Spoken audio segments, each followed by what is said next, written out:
ভুলে গেছো আমায়? ভুলে যাওয়ার চেষ্টা করিনি তো কোনোদিন।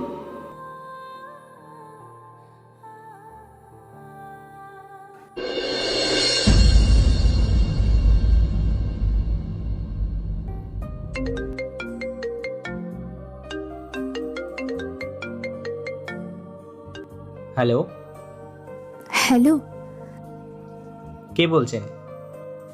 ভুলে গেছো আমায়? হো, তুমি? চিনতে পেরেছো তাহলে? ভুলে যাওয়ার চেষ্টা করিনি তো কোনোদিন। কেমন আছো? যেমনটা তুমি রেখে গিয়েছিলে। কি করো তুমি এখন? কিছুই না। কিছু করো না কেন? কার জন্য করব? আপন বলতে তো কেউ নেই। বিয়ে করনি? না, করিনি। কেন? আগের মতো আর কাউকে ভালোবাসতে পারবো না। হয়তো তাকে মেনেও নিতে পারবো না। হয়তো তাকে স্ত্রীর মর্যাদাও দিতে পারবো না। তাই। আচ্ছা, তুমি কি এখনো আমায় ভালোবাসো? হয়তো বাসি, হয়তো বা না। বেকারত্ব অনেক অসহায়, তাই না? অনেক ভালো সম্পর্ক, ভালো সময়, সব কিছু যেন ভেঙে চুরমার করে দেয়। আচ্ছা, সেদিন তুমি আমায় আটকালে না কেন? কাউকে আটকে রেখে জোর করে সব পাওয়া গেলেও কোনোদিন ভালোবাসা পাওয়া যায় না। তাই শত চেষ্টার পরেও তোমায় আমি আটকাতে পারিনি। জানো, সেদিন আমার কিছুই করার ছিল না। একদিকে তুমি, আরেকদিকে আমার সহপাঠী বন্ধু, যে নিজে আমার সাথে নার্সিং ট্রেনিং কমপ্লিট করছে। আর তুমি তো তখনও কিছুই করতে না, করতে চেয়েছো, কিন্তু আমি জানতাম না তোমার বেকার জীবন কবে শেষ হবে আর কবে আমরা এক হতে পারবো। সেসব ভেবেই আমি সেদিন আর পারিনি। কিন্তু আমার সহপাঠী বন্ধুর তখন ভবিষ্যৎ উজ্জ্বল, তাই আমি এক প্রকার বাধ্য হয়ে সেদিন এই সিদ্ধান্ত নিয়েছিলাম। আমি জানতাম তুমি আমায় অনেক ভালোবাসো, অনেক সুখে রাখবে আমায়। কিন্তু সব সুখ ভালোবাসা দিয়ে পাওয়া যায় না। এমন কিছু প্রয়োজন আছে যেগুলো মেটানোর জন্য টাকার দরকার হয়। আমরা সারা জীবন তো আর এরকম থাকবো না। আমাদেরও ছেলে মেয়ে হবে, তাদেরও তো একটা ভবিষ্যৎ আছে। এই সমস্ত কথা ভেবেই সেদিন আমি তোমার ভালোবাসার কাছে হার মেনে নিয়েছিলাম। সেগুলো আমি সবই জানতাম। আচ্ছা, আসল সত্যিটা কি তুমি জানো? কিসের সত্যি? তাহলে শোনো।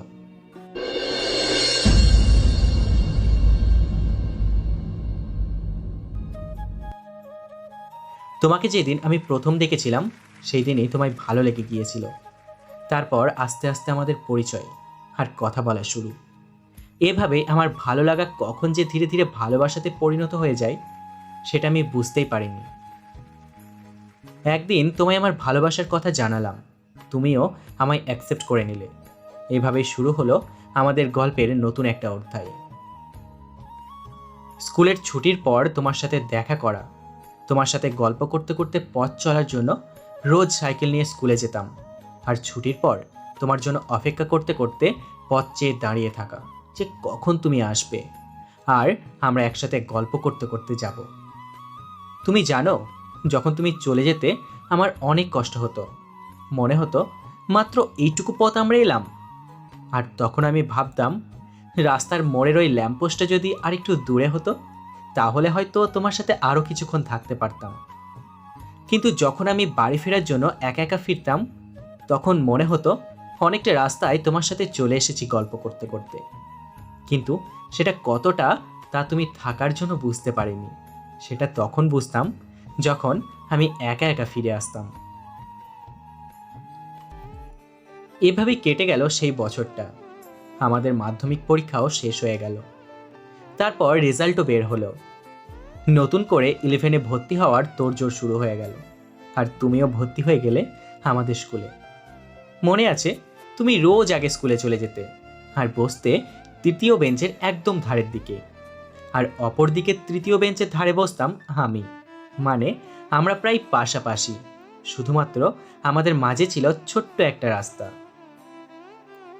তোমার মনে আছে আমি টিফিন নিয়ে যেতাম না বলে তুমি রোজ দুজনে টিফিন নিয়ে আসতে, যেটা আমরা দুজন একসাথে খেতাম, আর তুমি আমায় খাইয়ে দিতে। জানো, প্রথম দিকটা আমার সেরকম কিচ্ছু মনে হয়নি, কিন্তু যখন আমি তোমার নিজের অজান্তেই অনেকটা ভালোবেসে ফেললাম, তখন কেমন যেন একটা অজানা ভয় সব সময় আমাকে তাড়া করে বেড়াতো। কিন্তু সেই ভয়টা আসলে কি, সেটা হয়তো তোমায় বোঝাতে পারবো না। হয়তো আমি তোমায় এটাও বলে বোঝাতে পারবো না যে আমি তোমাকে কতটা ভালোবাসতাম, কিন্তু এটা বলতে পারবো যতটা ভালোবাসলে আমি তোমার জন্য আমার জীবনটাও দিয়ে দিতে পারবো, ঠিক ততটাই ভালোবাসা ছিল আমার মনে। তারপর থেকে আমি রোজ তোমার আগে স্কুলে চলে আসতাম, যাতে আমি প্রথম থেকে শেষ পর্যন্ত তোমার সাথে থাকতে পারি। এভাবেই স্কুল, টিউশন সব সময় তোমার সাথে সাথেই থাকতাম, কারণ তোমার সাথে থাকলে সেই সময়টুকু নিজেকে অন্যরকম সুখী মানুষ বলে মনে হতো আমায়। তোমার মনে আছে আমার জন্মদিনের ঘটনা? 27শে ডিসেম্বর আমি যখন টিউশনিতে পৌঁছালাম, তার আগেই সেই দিন তোমরা চলে এসেছিলে। আমি যাওয়া মাত্রই একজন এসে আমার চোখ ধরেছিল, আর তারপর তুমি আমায় প্রথম উইশ করলে আর প্রেমিক প্রেমিকা স্ট্যাচু দিয়েছিলে। আর এভাবেই আস্তে আস্তে আমাদের সম্পর্ক আরও গভীর হয়ে ওঠে। দেখতে দেখতে অনেকগুলো দিন এইভাবে কেটে যায়, আর আমাদের বয়সও আস্তে আস্তে বাড়তে থাকে। আমি তোমায় ঠিক বলে বোঝাতে পারবো না আমার ভয়টা কীরকম ছিল। শুধু মনে হতো আমি তোমায় কোনোদিন হারিয়ে ফেলবো না তো, তুমি আমায় কোনোদিন ভুলে যাবে না তো। হ্যাঁ, সেই জন্যই আমি সব সময় তোমার খবর নিতাম। তুমি কি করছো, কোথায় আছো, সাথে কে কে আছে, এরকম সব কিছু। আর জানো, তুমি যখন মামার বাড়ি যেতে, তোমার সাথে কথা হলেও মনটা সব সময় ছটফট করতো এই ভেবে যে তুমি ঠিক আছো কিনা, কখন তোমায় একটু দেখব। জানো, আমার মনে হতো এক ছুটে তোমার কাছে চলে যাই, কিন্তু তোমার কাছে এইগুলো ছিল পাগলামো। তাই তোমাকে এরকম কথা বললে তুমি বলতে আমি নাকি পাগল। হ্যাঁ, আমি পাগল ছিলাম, তোমার জন্য পাগল ছিলাম। কেউ যখন তোমায় ফোন করতো, আর তখন আমি তোমায় ফোন করলে যখন ব্যস্ত বলতো, তখন আমি তোমায় জিজ্ঞাসা করতাম, আচ্ছা কে ফোন করেছিল? আর তুমি ভাবতে আমি বোধহয় তোমায় বিশ্বাস করি না, তোমায় সন্দেহ করছি, তোমার চরিত্র নিয়ে আমি প্রশ্ন তুলছি। কিন্তু না, আমি তোমায় সন্দেহ করতাম না, আসলে আমি ভয় পেতাম।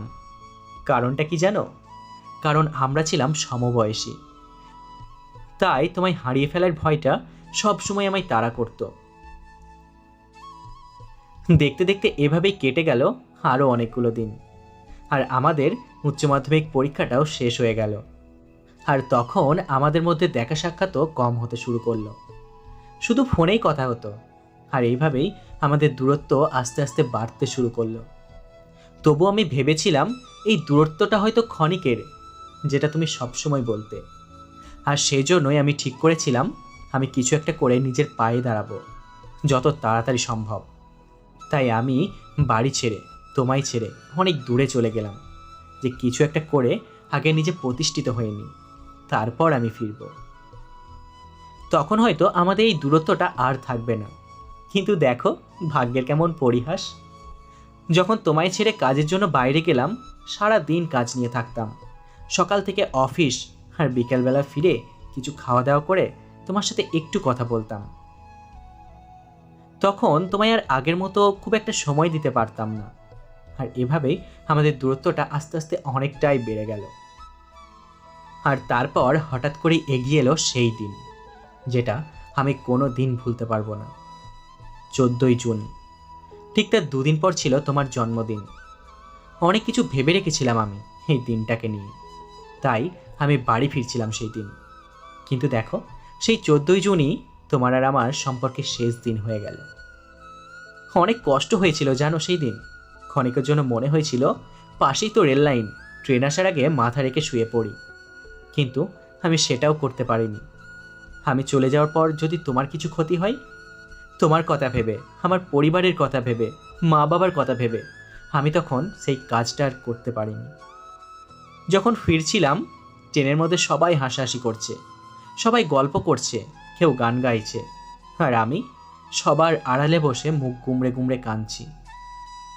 ভেবেছিলাম হয়তো কিছুদিন পর সব ঠিক হয়ে যাবে, আমরা হয়তো আবার আগের মতো হয়ে যাব, কিন্তু তার হলো কই। দেখতে দেখতে কেটে গেল প্রায় 2 বছর, কিন্তু আমাদের আর কিছুই ঠিক হলো না। সব যেন কেমন ওলট পালট হয়ে গেল। আমাদের ইচ্ছেগুলো, একসাথে দেখা স্বপ্নগুলো যেন কোনো এক অজানা ঝড়ে ভেঙে চুরমার হয়ে গেল, আর রয়ে গেল কিছু ভুলতে না পারার মতো স্মৃতি। তুমি জানো, আজও যখন তোমার কথা মনে পড়ে নিজেকে সামলাতে পারি না, তখন হারিয়ে যায় সেই পুরনো স্মৃতিগুলোই, হারিয়ে যায় সেই পুরনো অতীতে, মনে পড়ে যায় অতীতের সেই দিনগুলো। তোমার মনে আছে আমরা যখন একসাথে সেন্টার থেকে বাড়ি আসতাম, বাসের সিটে পাশাপাশি বসে গল্প করতে করতে, তখন মনে হতো যেন 40 মিনিটের পথ 5 মিনিটেই শেষ হয়ে গেল। তারপর আর তোমার মনে আছে সেই রাস উৎসবে একসাথে ঘোরা? খুব মনে পড়ে যায় জানো সেই সময়গুলো। জানো, আমি যখন তোমাদের বাড়ি যেতাম আর মা, কাকিমা, বোনদের সাথে গল্প করতাম, তখন যেন মনে হতো আমি এই পরিবারেরই একজন মেম্বার। খুব ভালোবাসতেন ওনারা আমায়। ওদেরকে আজও খুব মিস করি জানো। জানো, কখনো তোমার জন্মদিনে আমি কোনো উপহার দিতে পারিনি, কিন্তু অনেক ভালোবাসা জমেছিল তোমার জন্য। আর তুমি আমাকে যে উপহারটা দিয়েছিলে সেটা এখনও অনেক যত্ন করে রেখে দিয়েছি তোমার শেষ স্মৃতি হিসেবে। তুমি জানো, যখন তোমায় খুব দেখতে ইচ্ছে করে, মন চাই তোমার সাথে ফোনে কথা বলি, ভিডিও কল করে তোমায় একটু দেখি, কিন্তু সেটাও করতে আর সাহস হয় না, কারণ তুমি নিজেই আমার কাছ থেকে সেই অধিকারটা কেড়ে নিয়েছো। তাই পারি না তোমায় ফোন করতে। জানো, আমি তোমায় অনেক ভালোবাসতাম, কিন্তু কখনো সেটা বোঝাতে পারিনি। আমার ভয়গুলো তোমায় সেটা বোঝাতে দেয়নি, আর সেই জন্য আমার ভালোবাসাটাকে তুমি সন্দেহ, বিশ্বাসঘাতক আর অভিনয়ে চোখে দেখেছো। জানো, তোমার মুখে সবসময় হাসি দেখতে চাইতাম, কিন্তু যখন তুমি আমার জন্য কাঁদতে, আমি তখন সেটা সহ্য করতে পারতাম না। আর সেই দিন যখন তুমি কাঁদতে কাঁদতে আমায় বললে তুমি আর সহ্য করতে পারছো না, তুমি আমার থেকে মুক্তি চাও, সেই দিনই আমি বুঝতে পারলাম তুমি আমার সাথে কখনোই সুখী হতে পারবে না, আর আমিও পারবো না তোমায় সুখী করতে। আমার জন্য তোমায় সব সময় কষ্ট পেতে হবে, আর সেটা আমি কখনোই চাইতাম না। আর সেই জন্য আমি তোমায় অনেক খারাপ খারাপ কথা বলতাম, যাতে তুমি আমাকে ঘৃণা করতে শুরু করো, আমায় অনেক ঘৃণা করো। তুমি জানো, আমার কথাগুলো শুনে তুমি যতটা কাঁদতে, যতটা কষ্ট পেতে, ফোন কেটে দেওয়ার পর তার থেকে অনেক বেশি কষ্ট আমি পেতাম। আমি অনেক কাঁদতাম। মনে হতো তোমার কাছে এক ছুটে গিয়ে তোমায় জড়িয়ে ধরে বলি, অনেক ভালোবাসি তোমায় পাগলি, অনেক ভালোবাসি তোমায়, অনেক ভালোবাসি। কিন্তু তখনই তোমার একটা কথা আমার মনে পড়ে যেত, যে ক্ষণিকের সুখের জন্য সারা জীবনের সুখটা যেন নষ্ট না করি। আর ঠিক সেই জন্যই আমি তোমায় আরও বেশি কষ্ট দিতাম, কারণ আমার কাছে তুমি ক্ষণিকের সুখ পেলেও আমি যদি তোমার জীবন থেকে চলে যাই, তাহলে তুমি সারা জীবনের জন্য খুশি থাকতে পারবে। আমি সেটা জানতাম। আর দেখো, আমার সেই বুদ্ধিটা কাজ করে গেছে। এখন তুমি অনেক খুশি আছো, অনেক সুখে আছো। ভেবো না আমার এটাতে হিংসা হচ্ছে, আমার এতটুকু হিংসা হচ্ছে না, কারণ তোমায় খুশি দেখে আমি অনেক খুশি হই। জানো, তোমার কিছু ছবি এখনও আমার কাছে আছে, আমি রোজ সেইগুলো দেখি। তাদের উত্তর পাবো না জেনেও আমি তাদের সাথে কথা বলি, আর বারবার তাদের শুধু একটা কথাই বলি, পাগলি, আমি এখনো তোমার অপেক্ষায় আছি। আমায় তুমি ক্ষমা করে দিও। পরিস্থিতি আমায় বাধ্য করেছিল, কিছু করার ছিল না। আমি জানি আমি স্বার্থপরের মতো ব্যবহার করেছিলাম তোমার সাথে, কিন্তু আমার যে কিছুই করার ছিল না।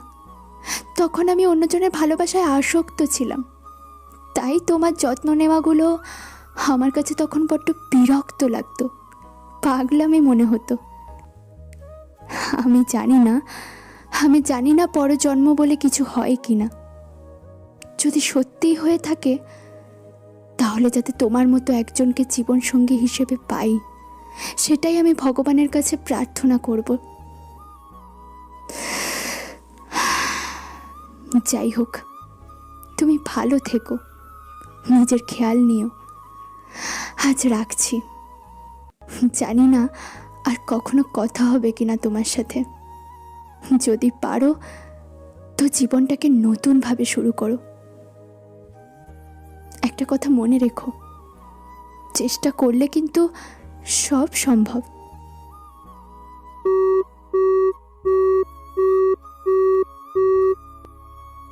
হ্যাঁ, তুমি হয়তো সেদিন চেষ্টা করলেই পারতে আমায় ছেড়ে চলে না যেতে, কিন্তু তুমি চেষ্টা করনি, কারণ আমি তখন তোমার জীবনে একটা কাঁটা হয়ে বিঁধেছিলাম। আজ তুমি বললে পরজন্ম যদি কিছু হয় তাহলে তুমি আমার মতো একজনকে জীবনসঙ্গী হিসেবে পাও, কিন্তু একই কথা যদি আমি বলতাম তাহলে আমি চাইতাম যাতে পরের জন্মে আমি তোমাকে আমার জীবনসঙ্গী হিসেবে পাই। কিন্তু না, আমি সেটাও চাইবো না। আমি চাই বিধাতা যেন পরের জন্মে এমন একজনকে আমার জীবনসঙ্গী হিসেবে দিক যার থেকে আমি শিখব ভালোবাসার মানে কি, ভালোবাসা কাকে বলে, যে আমায় শেখাবে ছোট্ট একটা সুখের সংসার কিভাবে গড়ে তুলতে হয়।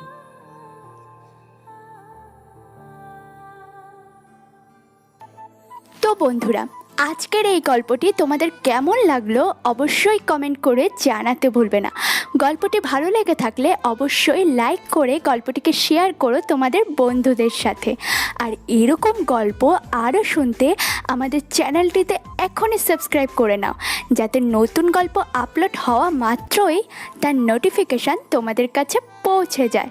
তো আজকের মতো এইটুকুই, ফিরে আসবো আরেকটা নতুন গল্পের সাথে। ততক্ষণ সবাই ভালো থেকো এবং সুস্থ থেকো, আর অবশ্যই সব সময় আমাদের চ্যানেলের সাথেই থাকো। Good night.